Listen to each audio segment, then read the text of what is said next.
everyone, I am Dr. Kristen, one of the good doctors of Abbey Research, and we at Abbey Research exist to do empathy education, which essentially means that we believe that everybody on the planet can get along a little bit more cohesively than we currently do.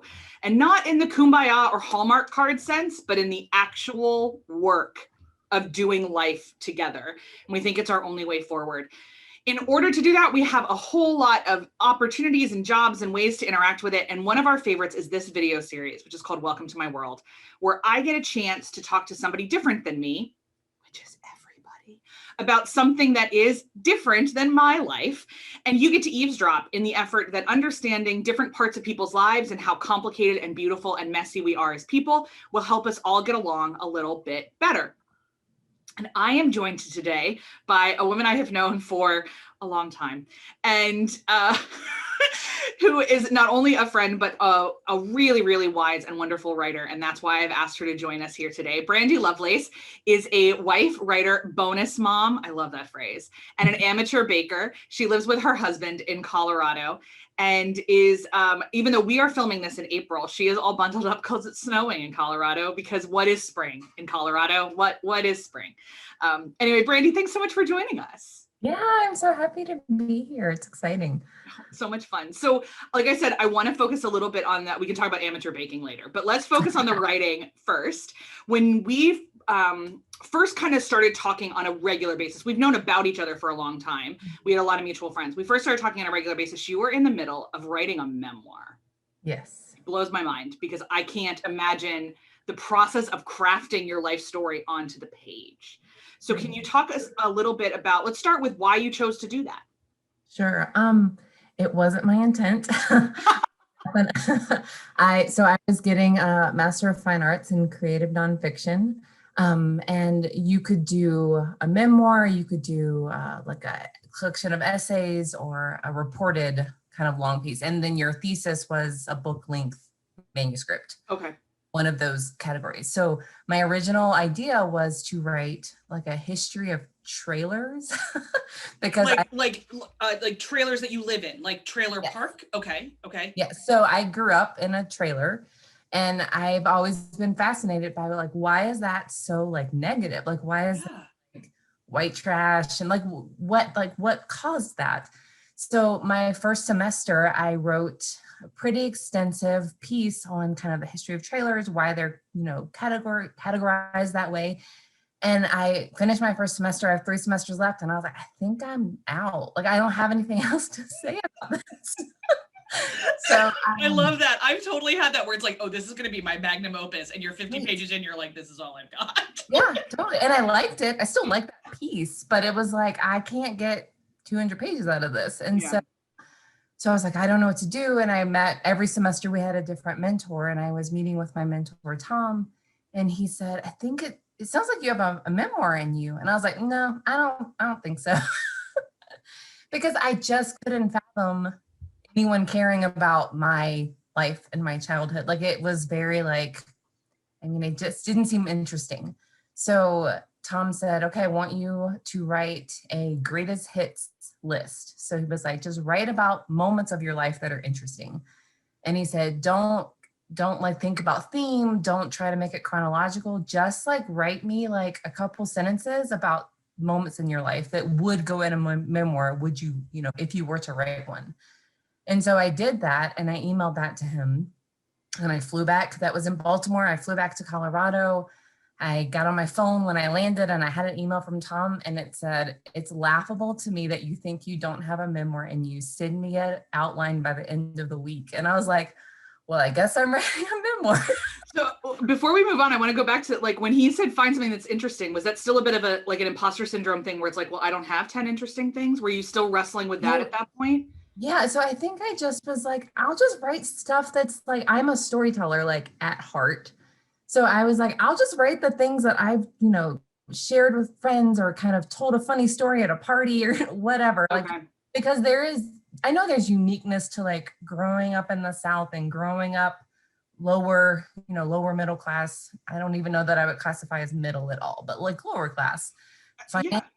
And so I was like, I'll just kind of write stuff that I find funny or interesting, or maybe stuff that people are like, oh, my life wasn't like that.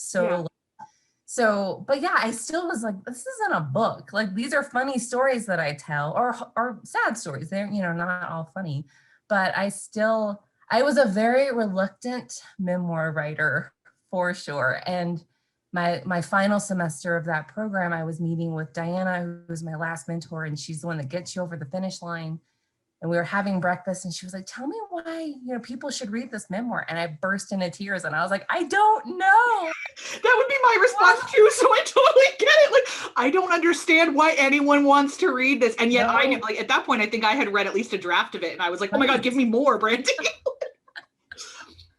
And I love reading memoirs. And so it was just this, like, it was still, imposter syndrome is so big, and not just among writers, but it is like real big among writers. And so I think that, like, to this day, I'm still surprised when people are like, I'd love to read, like, I have it printed out in a binder, and, people have read it. And I'm just constantly amazed that anyone wants to read it. And I gave it to my husband. Actually, we were dating at the time, and I was going out of the country for work. And I said, hey, here's my memoir. And he was like, you gave me the guidebook. Like, now I understand you in a way that I never could have before. But yeah, it still amazes me that anyone wants to read it. So I understand that. And I think I would assume on some level that kind of, so when we tip it into imposter syndrome and it paralyzes us, that's a problem. But I have a feeling there's a healthy bit of kind of emotional angina that we all have to go through of like, I'm not entirely sure this is worth it, but I'm throwing it on the page anyway, because we have no concept of our own, like, unique value to the world in a way, because like we've always just seen the world the way we see it. And so sometimes just throwing it down and then someone else going, no, I really learned from this. That process is still emotional and uncomfortable and painful. And I almost think it needs to be, because the process of discovering your uniqueness, like, is a bit of a pain point. Does that make any sense? That feels messy in my mouth, but no. And I think what was interesting is I kept saying, I don't have an alcoholic, so I can't write a memoir. Every memoir has an alcoholic character. Like, it just feels like I would be reading a memoir and be like, there's the alcoholic. There's the alcoholic. Yeah. So, and that's not what I experienced. And I was talking to that final mentor, and she said, sometimes the purpose is just like beauty. Like, you're really beautiful. And that's like, and she gave me some other memoirs that like were more of that style of not so much trauma, but just like beauty, and like feeling like you can, like, it's like a warm sweater, right? Like, you can just settle into it and you can learn about someone else, but there doesn't have to always be wrapped up in trauma, because most memoirs have a lot of trauma wrapped up in them. And that there's a space for that 100%. But I kept saying, but I don't have that. Like, that's not my story. And my story has its hard moments, but there wasn't the abuse and the alcoholism and, those things that I kept. I mean, especially stereotypically, what most publishers that are going to publish stories about people who grew up in trailers are going to publish those very stereotypical, quote unquote, white trash elements, where they're going to want you to like have done meth at 9. Right. And so some of this is a different conversation between writing and publishing too, which I'm sure, I don't know about you, but when I first started thinking about writing, I did not understand the difference between those two things. And I didn't respect the business of publishing and how messy and, just like every other business, corrupt and weird it is. Totally. So it was, I love this idea of I mean, there's moments of trauma in your memoir for sure, because there's moments of trauma in your life, but the apex is not you running away from your alcoholic parents because you don't have one. You don't have an alcoholic set of parents. So as you just kind of navigated life and writing it, did you have to have conversations about if this was marketable, or were you allowed to just write? Yeah, what was really nice is we didn't get too much into the obstacles. We were really focused on the writing. Okay. And so I had a lot of like, is this marketable? Would I be able to pitch this to an agent? Like, and we had those conversations, but they weren't priority. Okay. And the conversations around, is my family going to hate me after I write this memoir? And that mentor, Tom, who kind of, helped to navigate me into writing a memoir, he was like, the people you think will love it will hate it. The people you think will hate it will love it. You cannot even think about that. And it was so true. And so he was like, you worry about that kind of stuff. Like your lawyers at your publishing company will worry about those kinds of things of like, you know, is this true? You remember things differently than other people, like all of those things, but you can't let publishing or your family or the people that you're writing about like get in the way of just getting it out on paper. And just because it's that self-editing thing that starts to kick in, and I really just had to just be very wary of that. And when I felt like I was going to that space, I would call my mentor and be like, can you talk me off the ledge? Because I'm feeling I'm like stopping myself. I can't even get it out on the paper. And so we just had to have a lot of those, because some of it was hard to write about. And some of it, like my final chapter, it was about the death of my stepfather, who was like a father to me. And I had to write it in third person. Like I could not write it in first person. And because it hurt too much, it was too painful. And there were definitely moments of like, man, I was stirring up a lot of stuff inside myself. But ultimately, it gave me so much more grace for that little Brandy that I was writing about. Because, you know, I'd always looked at my childhood as it wasn't that bad. Like it could have been so much worse. It wasn't that bad.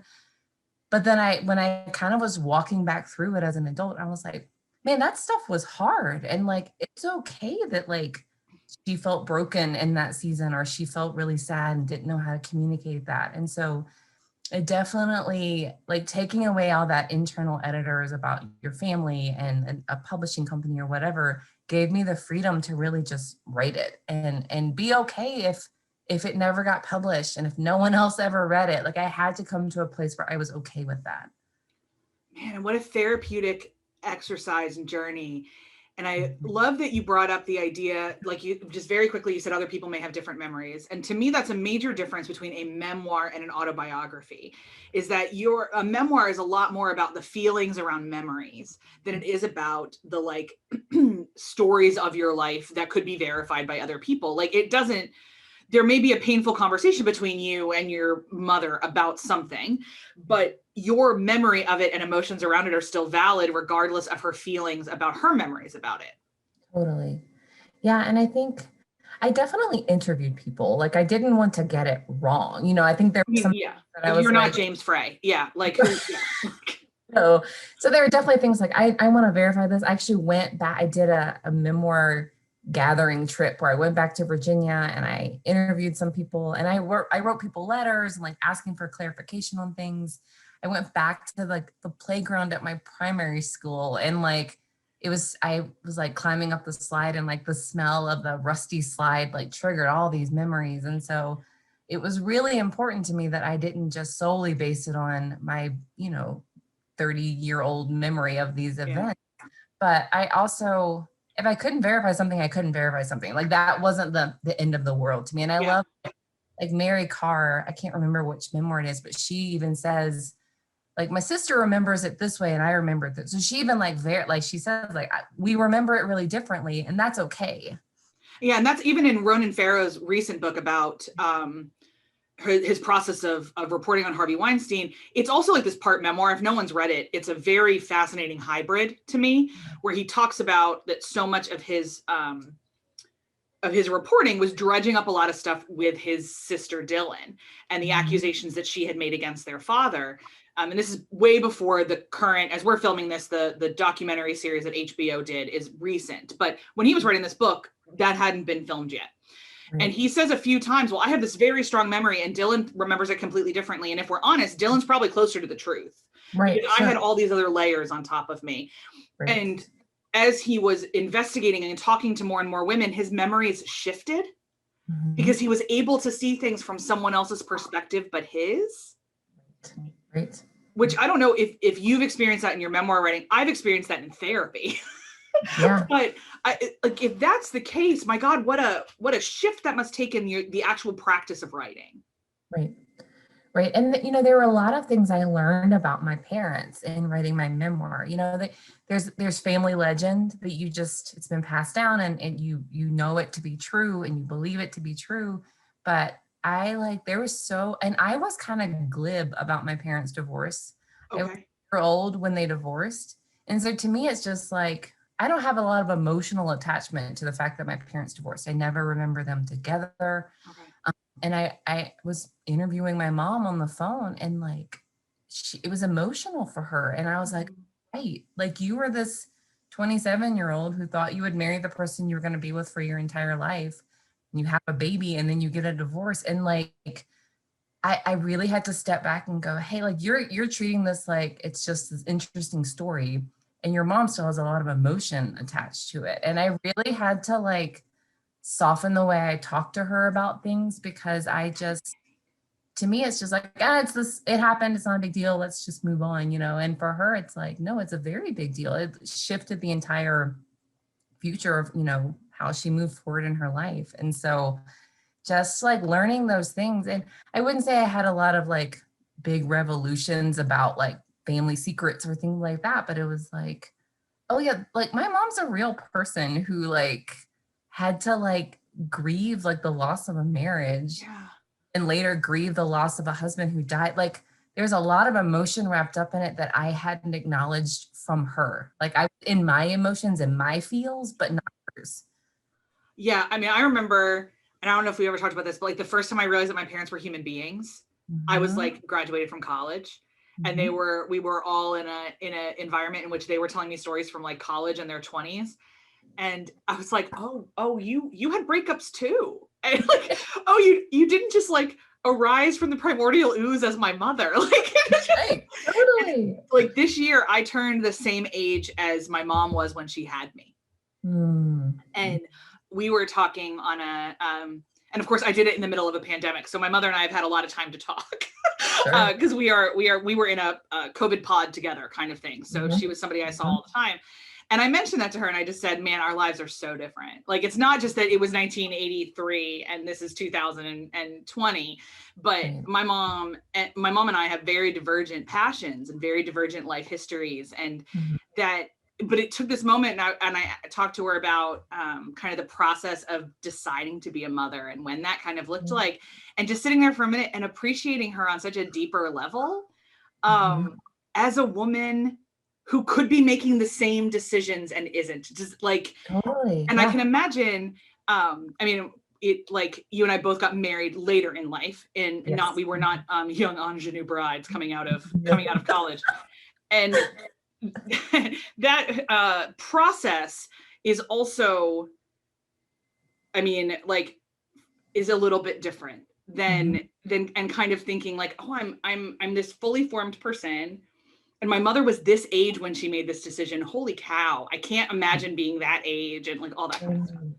Well, I remember when I was a teenager, and my mom had me when she was 27. I was like, she was really old when she had, like, as a teen, that's what I thought. Well, of course, because 25 was like ancient, and there were like, I think we saw people like have wrinkles in their 40s when we were teenagers. Like, I look at my hands sometimes and I'm like, I have my mother's hands from when I was a teenager. Like, so it's just really, it's just bad. And like, I think about, man, if I can't imagine being 27 and having a, infant and going through a divorce and not having a job. And my mom didn't even have a driver's license until she was in her 30s. I think she was 32 when she got her driver's license. That's a very different world than the one I grew up in. Yeah. Totally. Yeah. And so and I love my mom. We don't have a perfect relationship, but we love each other. And, just trying to put myself in her shoes is the only way that we can make any progress in our relationship.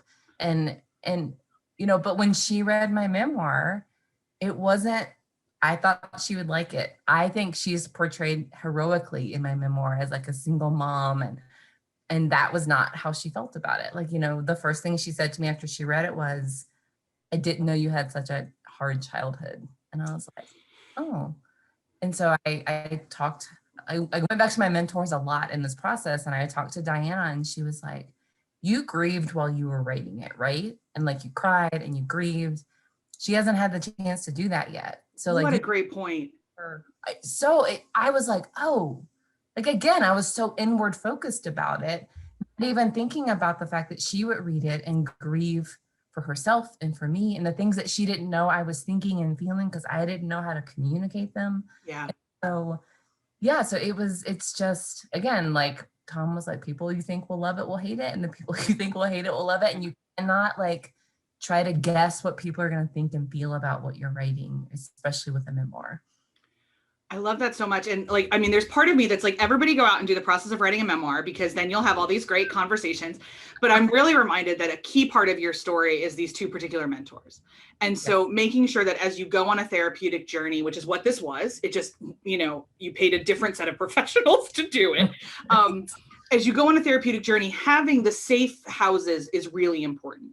Having the people that can guide you and check you and remind you that, the process of growing in any way, shape, or form always has to involve death of some fashion, and always has to involve grief, whether it's an idea or a relationship or a memory or anything else.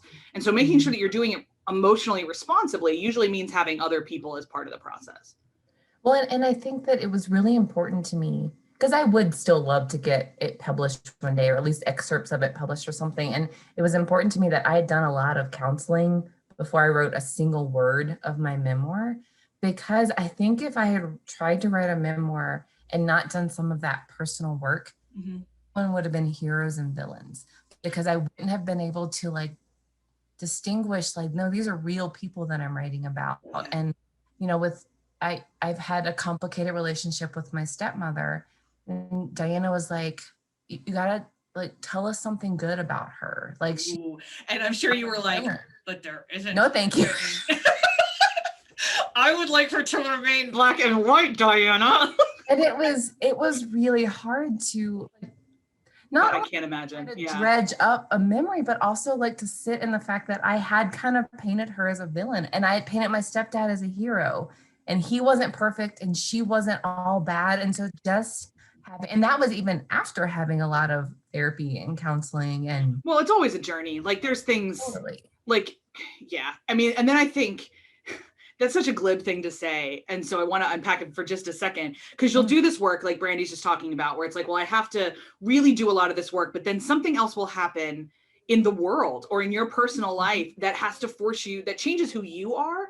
And so changes again how you interact with that therapeutic reality. It's just, it's annoying, but we're never finished as much as we would all like to be and arrive somewhere someday. That's not how this works. No, and I did a lot of counseling around my family. And then I got into a relationship, and I couldn't translate that counseling and thinking into a romantic relationship, and just really had to like go back to counseling after that relationship ended, because it was like, hey, I lost myself. Like I lost all those things I knew to be true about myself and about the world, all of that in a romantic, because I didn't know how to translate. And so yeah, it's just so, and have grace with yourself about it. Like, oh my gosh, yes. We all need to forgive ourselves for who we were then. We were doing the best we could. Absolutely. And I had a counselor say that to me once. I had a lot of shame about how I, had these coping mechanisms kind of left over from childhood, and they felt immature or whatever. And she was like, but they helped you survive your childhood. And so that's okay. Like you are using those things because they worked. And now you just have to like shape those into something that's healthier for you as an adult. But just lots of shame around that for sure. I can't imagine. Yeah. We talk a lot about in our work as empathy educators that the first thing people have to do is let go of their guilt over who they were 10 years ago or who they were 10 minutes ago before they learned this new thing they learned. And that shame is not productive on any level. There is anyone who tells me that they are motivated out of shame, I will contest that with my dying breath.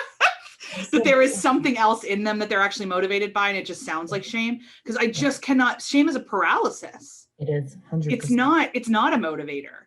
And so we have to work through understanding that all of us are imperfect people all the time, right? And that you'll be embarrassed of something you're doing right now in 5 years. It works. Like that's how this works. I mean, everyone should just go back and look at the hairstyle they had when they graduated high school, and we can all understand evolution. So true. Yeah. It's so true. Oh, well, Brandy, I'm going to hit pause here because I know all the questions that I could ask here will open up like hours more of cans of worms, especially about the process of writing your therapy, which is a lot of what you did, as you said. But I want to thank you so much for being so vulnerable with our folks and for also just kind of going through this process. If you would like to talk to Brandy a little bit more about her writing, her website is going to be in the show notes below, so you can get in touch with her there. And if you liked this video, I would deeply appreciate a thumbs up because it really does help our algorithm. If you've liked this conversation, I have the privilege of having a lot more just like it and wildly different. So make sure you've subscribed to this channel so that you don't miss a single thing from the Good Doctors as we go on our empathy education journey.